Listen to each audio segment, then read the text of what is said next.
exploring with the Vintage Wanderers. Today we're headed to the city of Avenal to participate in the National Sand Drags. It's a lot of fun. If you've never been to a sand drag, you ought to try it at least once. It's a family affair, a lot of speed, it's a dirt track, a lot of spectacle, and we're going to show you behind the scenes. So come along, join the fun.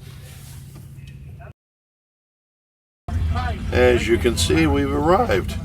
We've parked in our designated spots. We're going to do the time slip tickets.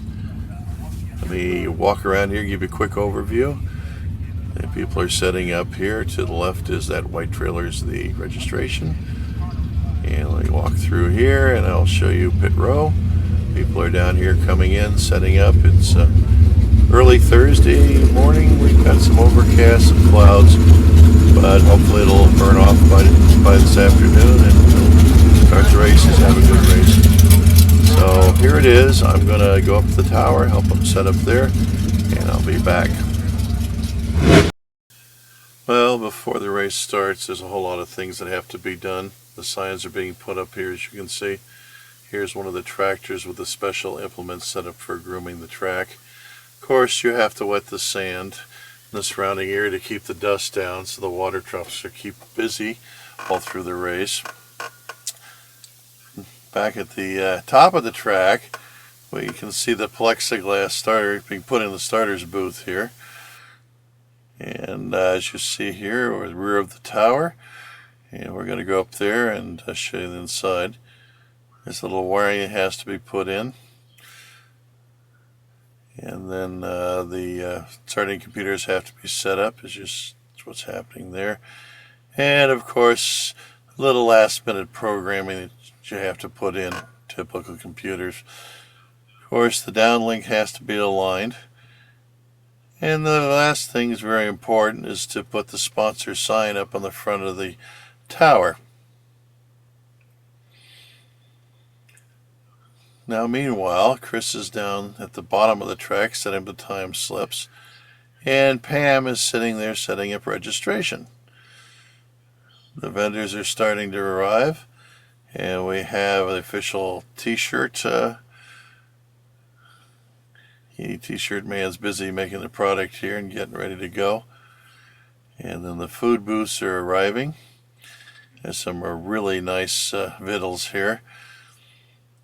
The last but not least, we also have this year a barbecue wagon that you can see right there. So we were not short of any food vendors and didn't go hungry. So while this is going on, at the top of the track, at the bottom of the track, we have the racers setting up the tech to check the equipment to make sure that everything's safe. Pam's getting her first customer here. The emergency equipment's arriving, and top of the tray, safety's here. Ambulance in place, track's about ready to go. Cones are up. Off to your right, you can see the backup part of the safety crew. These are volunteer firemen, paramedics that volunteer their time here in case of an emergency. They'll put out fires and extract people from their cars. We're extremely happy to have them here.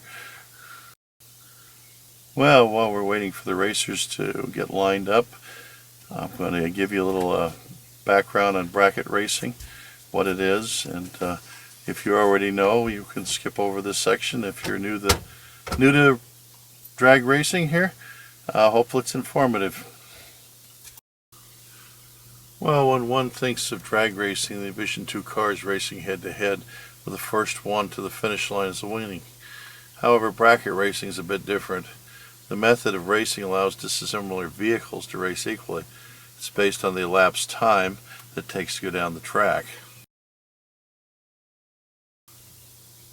Those ETs are broken down into categories, which are called brackets, like Pro 1, Pro 2, Sportsman, etc.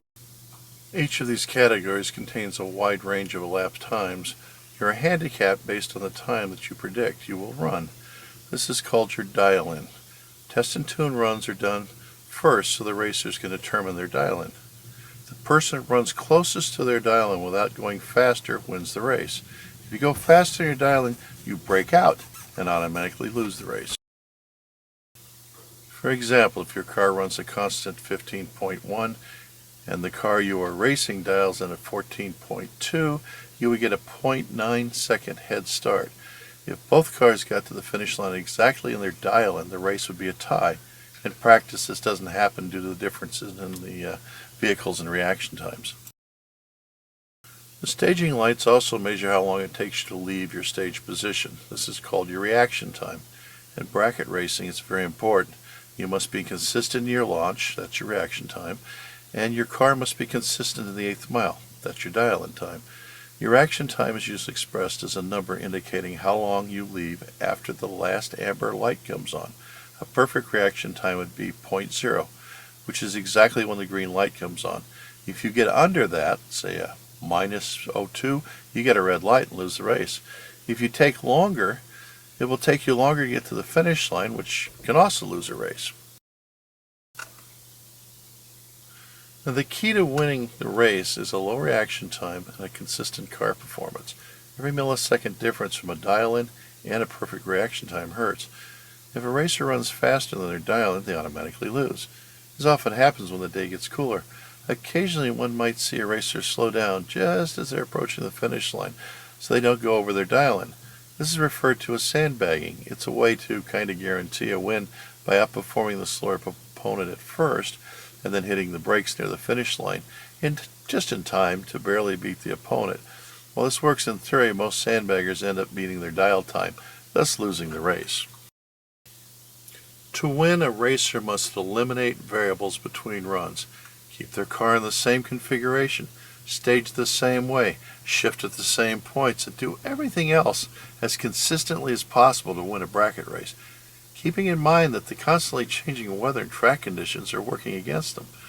To compensate for track conditions, they will adjust their dial-in, which you can change after every race.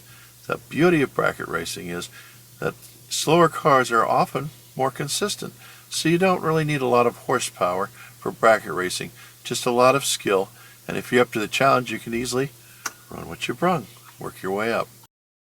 On the top of the Christmas tree, there are 2 indicator lights, stage and pre-stage.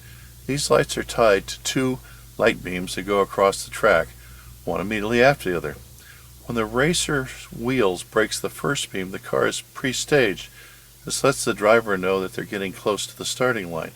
As soon as they inch forward to the second beam, the stage light lamps light. When both lights are lit on both sides of the track, the starter will begin the race. The clock will start and a time slip will be generated at the end of the run. This is the final result, a time slip. As you can see, it's got the dial-in reaction times, miles per hour, and this is what the racers need to figure out their dial-ins. So we have a sample here, and as soon as we're done looking at this, we're going to go up to the staging area, give you a few pointers, and then look at a race. This is the staging area. There's a lot going on here. This is where the cars are sorted out by category. They're set up at the beginning of the starting line.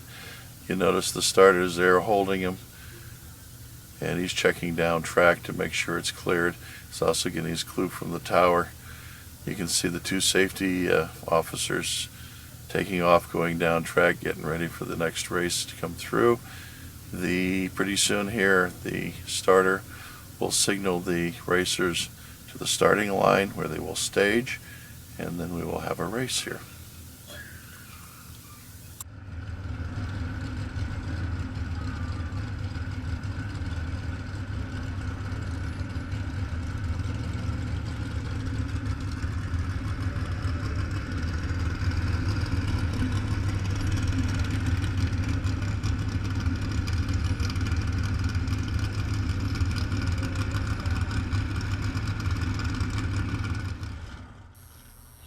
Okay, up in the tower you're going to see the 3 of us. The gentleman in red at the far end is Dan the Man. He's the announcer. And the second next to myself is Mario. He's running the race computer. He's basically the control of the tower. I'm on the close end here, and I'm working the administrative machine, which does the ladders and adds information. So take a look here, and we'll give you a little more insight as we go along. Now, in the tower, the race computer has a screen on it that allows you to control the race, queue up cars in the left and the right lane. It gives you the basic information for the actual race, and they will be set up by radio from the staging area. It'll be entered in this computer, and then when the tower is ready and it's safe, you will hit tower ready and the race will begin.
Now you notice Dan's working the mic, announcing the race as he goes here. And to get that information, he's got a duplicate screen of the race computer and a laptop that has all the basic information. That includes the racers' names, addresses, sponsors, the race times, the dial-ins, etc., etc., so he can give a coherent description of the race going on. Unfortunately, the position of the GoPro and the noise of the tower is such that we were unable to pick up the announcers, so I'll have to take my word for it. Dan's doing a real good job over there.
Coming up next, you're going to see what we euphemistically call the tractor races.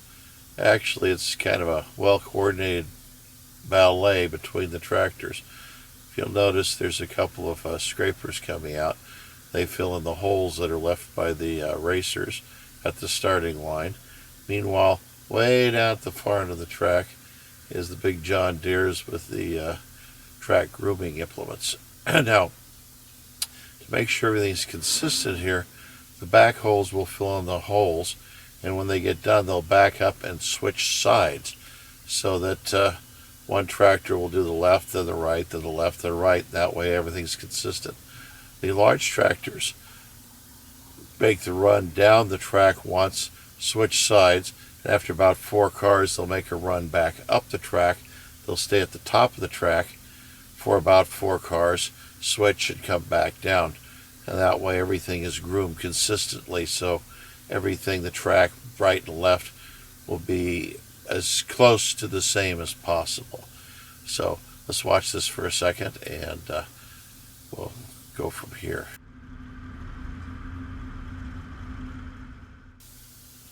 While this is kind of boring for the audience, it's something that has to be done.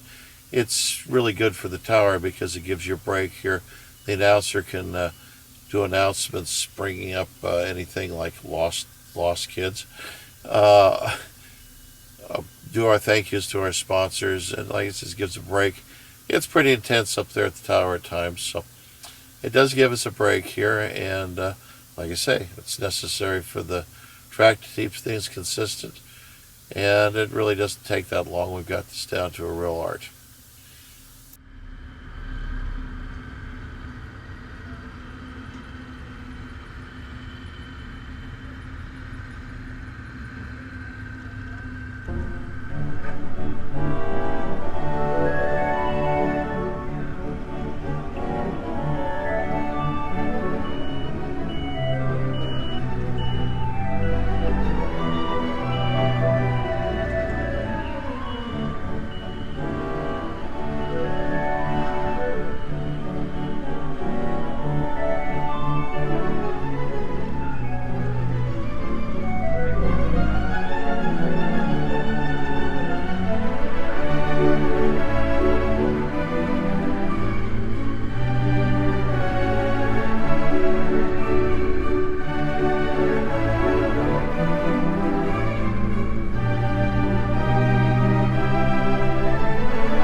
Now we're getting ready for the next round here.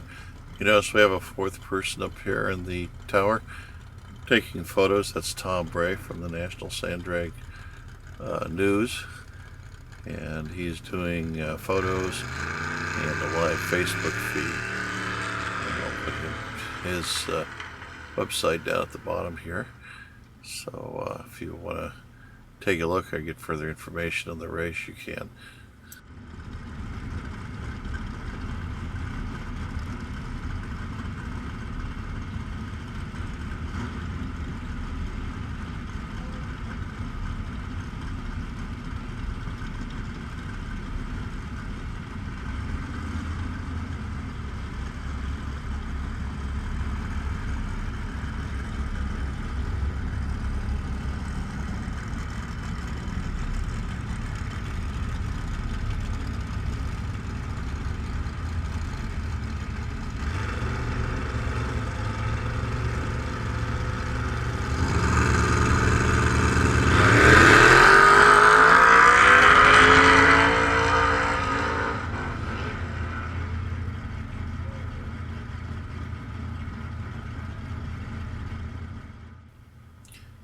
Now if you'll look at the far side of the track, you'll see a golf cart going down the side. That's the previous racer's track crew, and they go down to the far end and they'll be picking up the time slips. A lot of the larger outfits, racers use pit crews, and have chase vehicles for their large racers.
I'd like to use this opportunity to thank Mario, the tower director, for letting us film up here. Dan, the man, our announcer, and Tom from the National Sand Drag News. I've got his webpage, look down there for him, for helping us film up here and making this available to all you guys. So again, thank you very much.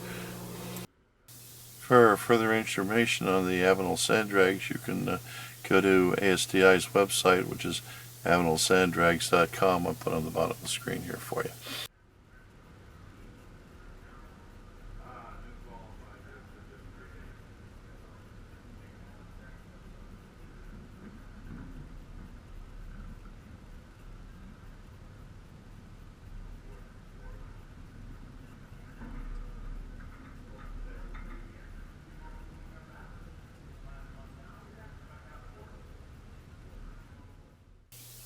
We're headed down the track from the tower, going to go down to the finish line, and we'll give you a front seat on what that looks like.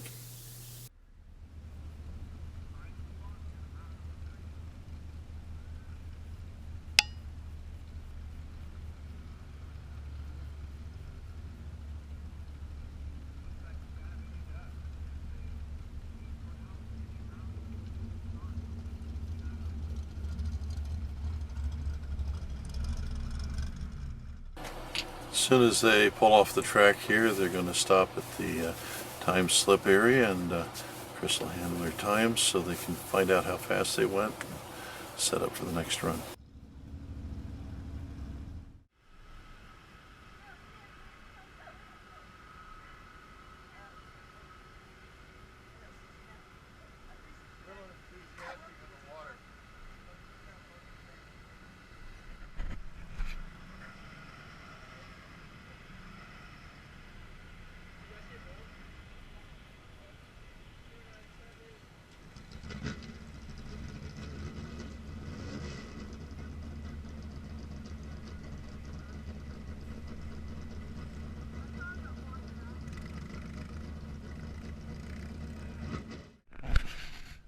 Well, it's Sunday afternoon. We've just run the last race. Weather's held up wonderful.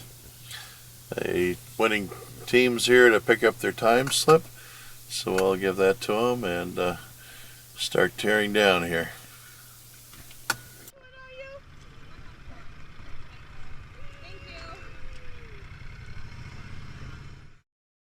Well, like all good things, this ended way too soon. It was a wonderful 3 days. Had a grand time. You see our tracks down. All we have to do is lower the flag. I'd like to thank all the volunteers and all the people out here that made this possible. It takes an awful lot of people coordinating to get a nice race going. If you ever have a chance to get the Avenal Sand Drags, they're held twice a year in the city of Avenal, and you should make an effort to get down there. So if you like this clip, let us know. And if you have want more information or any suggestions, put it down below. Appreciate it. Thank you.